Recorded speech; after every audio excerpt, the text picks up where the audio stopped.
Shalom saudara-saudara, ini kesaksian saya Pak Rudi, seorang pengusaha dan sebagai pendoa syafaat di sebuah gereja di Sunter. Ini yang saya alami saudara-saudara, itu pada tanggal 9 Januari tahun 2013 pada waktu saya berdoa sekitar jam 1.15-an subuh, saya dengar tiupan sangkala yang kelima. Terus 5 bulan kemudian, yaitu pada tanggal 24 Juni 2013, waktu saya pelayanan di India, waktu saya sedang berdoa sekitar jam 2.30 pagi, saya dibawa ke kerajaan surga dan diperlihatkan rumah saya yang di surga. Tanggal 3 April tahun 2015, hari Jumat, ketika saya sedang duduk di serambi depan rumah yang atasnya udara bebas, saya dengar tiupan sangkala sebanyak 6 kali di udara. Jadi saudara-saudara, sangkala yang ke-6 sudah dibunyikan, tinggal satu sangkala lagi, raja. Jadi saudara, kedatangan Tuhan kita, Tuhan Yesus akan segera datang. Percaya saudara. Jadi dengan apa yang saya alami, saya menyadari bahwa saya itu dipakai Tuhan untuk sebagai saksinya Repsya dan sebagai contoh yaitu contoh supaya saudara juga punya rumah di kerajaan surga. Ini yang paling penting saudara-saudara, karena kalau kita itu tidak tahu jalannya, kita tidak akan sampai jalannya menuju kekekalan. Kita akan Repsya, akan masuk kerajaannya Bapa di surga, maka ada tugas yang harus diselesaikan, ada targetnya. Ada di Matius 24 ayat 26. Berbagailah hamba yang didapati tuannya melakukan tugasnya itu ketika tuannya itu datang. Contohnya saya punya panggilan jadi donatur, maka tugas saya memberkati pekerjaan Tuhan. Saya jadi saksi. Jadi saksi itu harus melihat dan mengalami. Maka saya bersaksi terhadap saudara. Terus apa yang disuruh Tuhan? Ini merupakan tugas. Saya disuruh Tuhan mempekerjakan kaum waria di usaha garmen saya genapin. Saya ke bangsa-bangsa, saya genapin. Saya waktu Gunung Merapi itu meletus, saya disuruh Tuhan untuk ambil bagian dan saya genapin. Sekarang ada targetnya. Ini yang harus diperhatikan saudara-saudara, ada targetnya. Itu artinya ada ukurannya Tuhan. Kita akan Repsya, akan masuk kerajaannya Bapa di surga, maka ada targetnya Tuhan, ada ukurannya Tuhan, ada syarat-syaratnya untuk kita dapat Repsya, dan syarat-syaratnya itu di dalam Alkitab. Ada targetnya. Kita setiap manusia ada rencana dan kehendak Allah yang harus kita genapin. Inilah yang disebut targetnya Tuhan. Jadi targetnya Tuhan itu sama dengan rencana dan kehendak Allah. Contohnya ada targetnya atau rencana dan kehendak Allah. Contohnya saya. Dulu saya kalau berdoa satu hari satu kali. Kalau mau tidur saja, ini menurut kehendak saya. Tetapi setelah saya berdoa, minta Tuhan, paksakan rencana kehendakmu di dalam hidupku. Sekarang ini saya bisa berdoa 8 kali per hari per setengah jam. Dan ini adalah targetnya Tuhan atau rencana kehendak Allah. Dan ini taunya kalau targetnya Tuhan atau rencana kehendak Allah, yaitu kalau saya itu kurang berdoanya satu hari 8 kali sekitar setengah jam setiap kali doanya, saya sudah tidak sejahtera. Dan setelah saya genapin, saya berdoa satu hari 8 kali sekitar setengah jam, baru saya sejahtera. Jadi ini saya menyadari bahwa ini adalah targetnya Tuhan adalah rencana dan kehendak Allah. Begitu pula saya membaca Alkitab. Dulu saya membaca Alkitab 10 pasal satu hari. Sekarang bisa 28 pasal. Saudara, solusinya yaitu kita tuh harus tanya kepada Tuhan targetnya berapa. Sekarang syarat-syaratnya masuk kerajaan surga. Ini yang saya alami sampai saya punya rumah di kerajaan surga. 1. Berdoa dengan ada targetnya. Contohnya saya berdoa 1 hari 8 kali setengah jam dengan minta, Tuhan, paksakan rencana kehendak-Mu di dalam hidupku. Kedua, membaca Alkitab dengan ada targetnya Tuhan. Contohnya saya 1 hari membaca Alkitab 28 pasal per hari. Terus buah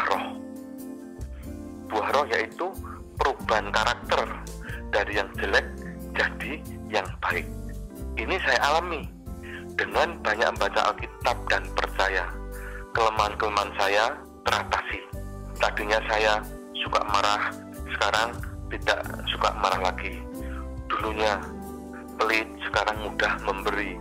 Dulunya untuk diri sendiri, sekarang untuk orang lain. Dulunya tidak sabaran, sekarang jadi sabar. Dulunya minta dilayani, sekarang melayani. Dulunya mata keranjang, emosian, serakah, sekarang tidak lagi. Karena firman yang membersihkan. Ini ada di Yohanes 15 ayat 3. Kamu memang sudah bersih oleh firman yang telah kukatakan.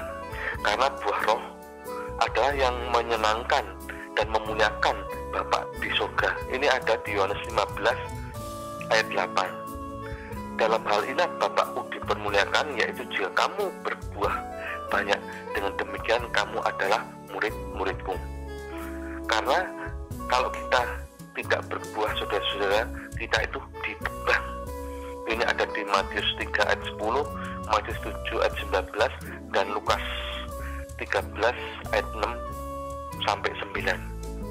Jadi buah roh adalah syaratnya masuk kerajaan surga. Di samping saya banyak membaca Alkitab dan percaya, yang saya alami yaitu kita itu jujur di hadapan Tuhan, kemukakan kelemahan-kelemahan kita. Misalnya kita masih sombong, ngomong sama Tuhan jujur, Tuhan, aku masih sombong Tuhan, dan aku tidak bisa, tidak mampu melepaskannya Tuhan. Tolong Tuhan, lepaskanlah Tuhan, cabutlah sampai sakar-akarnya semua kelemahan-kelemahanku Tuhan. Dan ini dulu saya lakukan dengan hati yang sangat menginginkan. Dan kalau kita banyak membaca Alkitab dan percaya, tapi kalau kita itu membacanya sedikit dan pakai akal kita dan juga hati kita sesungguhnya itu mengejar laba dan hobi dan kesenangan kita dan keluarga kita itu lebih diutamakan daripada Tuhan, jadi Tuhan Yesus itu dinomor duakan, maka kelemahan-kelemahan kita tidak akan teratasi. Ini harus kita sadari, saudara-saudara, karena Tuhan itu melihat hati. Terus syarat-syarat yang ketiga yaitu Roh Kudus. Kita harus menyadari, saudara-saudara, bahwa kita itu masuk surga itu hanya melalui firman yang ada Tuhan Yesus sendiri dan Roh Kudus. Maka dari itu kenali Roh Kudus. Caranya dijak ngomong. Kita harus menyadari, saudara-saudara, bahwa Roh Kudus itu ada di hati kita. Dijak ngomong, jangan didiamkan saja. Ini saya ngalami, saudara-saudara. Dulu saya juga nggak kenal sama Roh Kudus. Tetapi setelah saya ajak ngomong, sekarang jadi kenal. Dijak ngomong itu melatih kita kenal dengan Roh Kudus, saudara-saudara. Dan kalau kita sudah kenal, kita apapun kita dikasih tahu, saudara-saudara. Nomor 4, yaitu nurut Tuhan. Dan apapun tanya Tuhan. Saya punya sikap hati mau nurut Tuhan. Dan apapun saya tanya Tuhan. Matius 18 ayat 3. Kalau kita dapat masuk surga, kita harus seperti anak kecil. Anak kecil itu sifatnya nurut. Dan juga anak kecil itu apapun tanya sama orang tuanya. Dan kalau kita sudah biasa apapun tanya Tuhan, Jadi kita tuh hanya nurut Tuhan, ini yang menyenangkan hatinya Tuhan. Dan untuk kita dapat nurut, kita tuh harus peka, dapat dengar, dapat tahu apa yang kalau Tuhan berfirman itu kita dapat dengar. Dan kuncinya ada di Yesaya 50 ayat 4. Setiap pagi ia mempertajam pendengaranku seperti seorang murid. Jadi kita itu harus bangun pagi. Ini saya lakukan, saudara-saudara. Setiap malam itu saya dibangunkan Tuhan 3 kali, saudara-saudara. Kadang-kadang jam setengah 12, kadang-kadang jam setengah 11, kadang-kadang jam 12, kadang-kadang setengah 1. Terus saya habis berdoa, saya membaca Alkitab 5 pasal. Habis itu tidur lagi. Terus dibangunkan lagi. Saya berdoa lagi. Habis itu membaca Alkitab lagi 3-5 pasal. Habis itu tidur lagi. Dan setelah itu dibangunkan lagi. Saya berdoa lagi, terus membaca Alkitab 5-10 pasal. Siang saya membacanya 10 pasal, berdoanya jam 12, jam 3, tidur membaca 3 pasal, dan berdoa sekali. Jadi totalnya satu hari saya itu berdoanya 8 kali, dan baca Alkitabnya 28 pasal per hari. Ini harganya yang saya bayar, saudara. Karena kalau kita diselamatkan, kita mau masuk surga, itu ada harga yang harus bayar. Terkunci syarat yang kelima, yaitu sangkal diri dan pikul salib setiap hari. Kalau kita itu apapun tanya Tuhan, jadi hanya nurut Tuhan, jadi sudah tidak menuruti maunya sendiri, ini artinya sangkal diri dan pikul salib setiap hari. Syarat yang keenam, punya kerendahan hati. Dan hati hineni. Saya punya kerendahan hati, saudara-saudara. Yaitu saya itu menyadari bahwa saya itu sungguh nggak mampu. Saya sungguh nggak bisa berbuat apa-apa di luar Tuhan.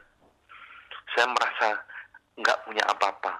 Maka saya itu gantung sama Roh Kudus.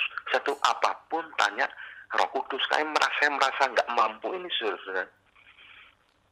Kalau kita punya sikap hati seperti itu, maka Tuhan Roh Kudus akan berkarya secara luar biasa, saudara-saudara. Terus kunci yang lain, yang nomor 7, yaitu hati yang melekat kepada Tuhan Yesus dan punya keintiman dengan Tuhan Yesus. Dengan banyak membaca Alkitab dan banyak berdoa, hati kita akan jadi melekat kepada Tuhan. Tandanya kalau hati kita sudah melekat kepada Tuhan, yaitu kalau kita tuh kalau sudah nggak membaca firman, kalau nggak membaca firman itu sudah nggak enak. Itu tandanya hati kita sudah melekat kepada Tuhan. Syarat yang ke-8 yaitu mengasihi Tuhan Yesus di atas segala-galanya.